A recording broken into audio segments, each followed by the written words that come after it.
Good morning, Sutton Turner, COO of Vanderbloemen. Today is Monday, April the 27th. On Friday, April the 24th, the Small Business Administration came out with two bits of information that I need to make sure that you're aware of.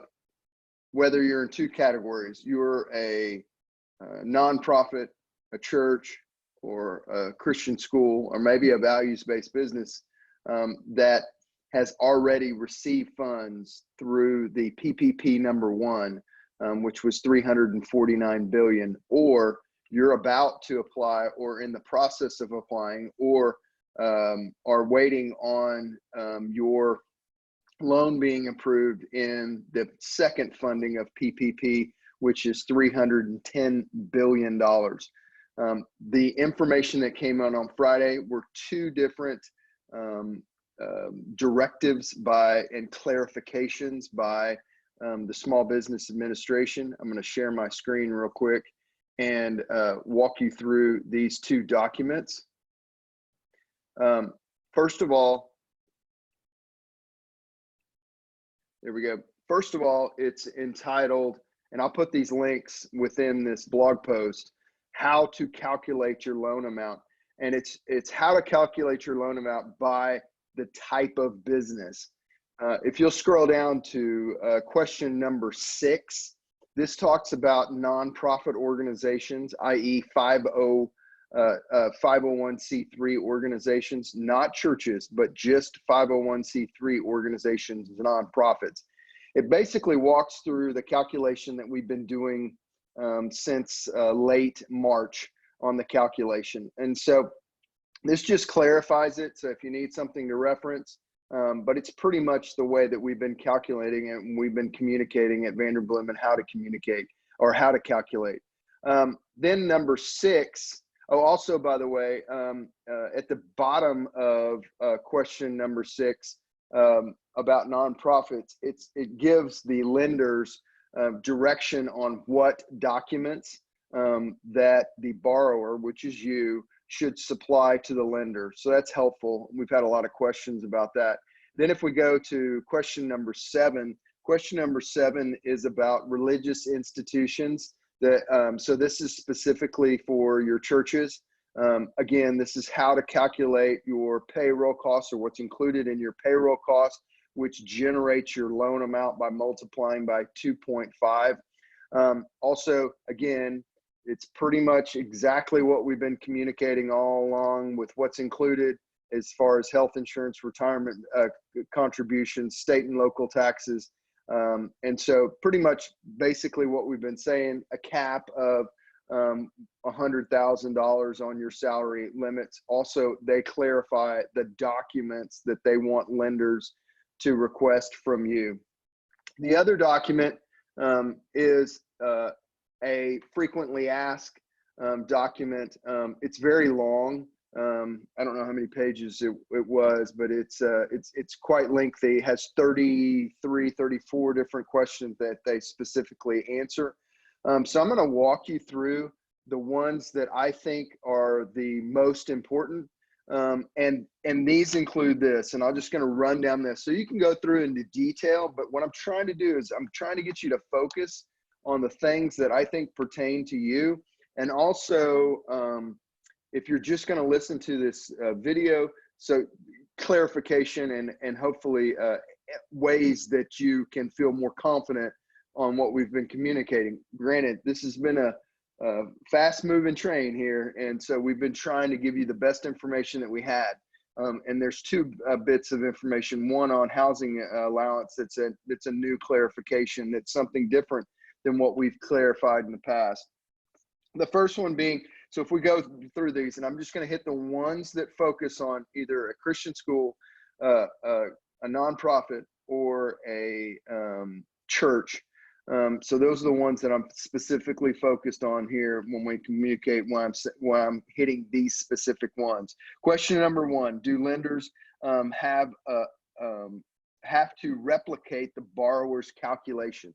So what they're doing is do they have to, your lender, do they have to go through and recalculate every single thing that you've that you've calculated. Many people are using our spreadsheet that we've produced for you to help you with your payroll costs. What they're saying here is the Small Business Administration is saying no, that the lender doesn't have to recalculate everything. So they're basically taking our word for this as borrowers.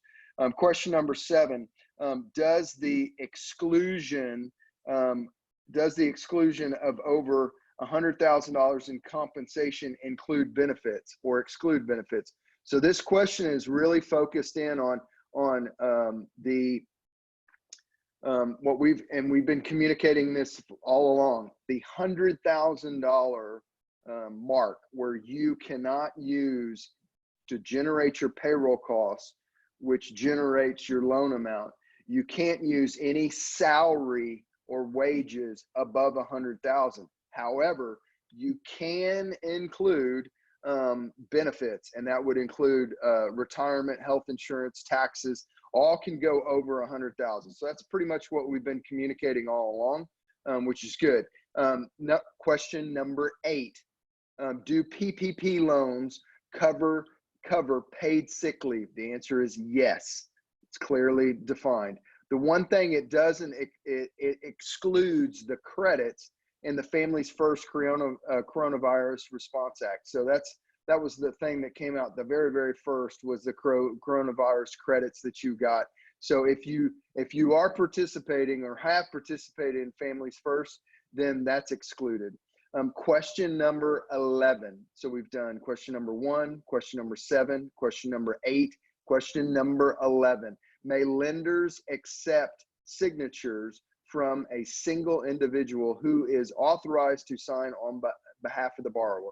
If you will remember your application, it's asking you for somebody that owns at least 20% of the organization to sign. Well, if you're a 501c3 or you're a church, you don't have anybody that owns that. Okay. But what they're saying is in question number 11 is they're focused on the person that is authorized. So what they're saying is by this, don't get tripped up on the 20% threshold for your organization. So whether this is your chairman of the board, whether this is the president of the board of directors, whether this is your senior pastor, whoever is the signer in the legal entity is the person that is authorized to sign. Question number 14, time period to determine the number of employees and payroll costs to calculate maximum loan amount. So we've been communicating this. This is just making sure that we all understand it was the previous 12 months or it's the calendar year 2019. Okay, so that's no change, but it's good clarification. It's one of the things that we were guessing on. We believe that the legislation said this, but this is good clarification. Question number 15. 1099 contractors are not included in payroll costs. Clearly is communicated there. Question number 16, federal taxes are included in determining payroll costs.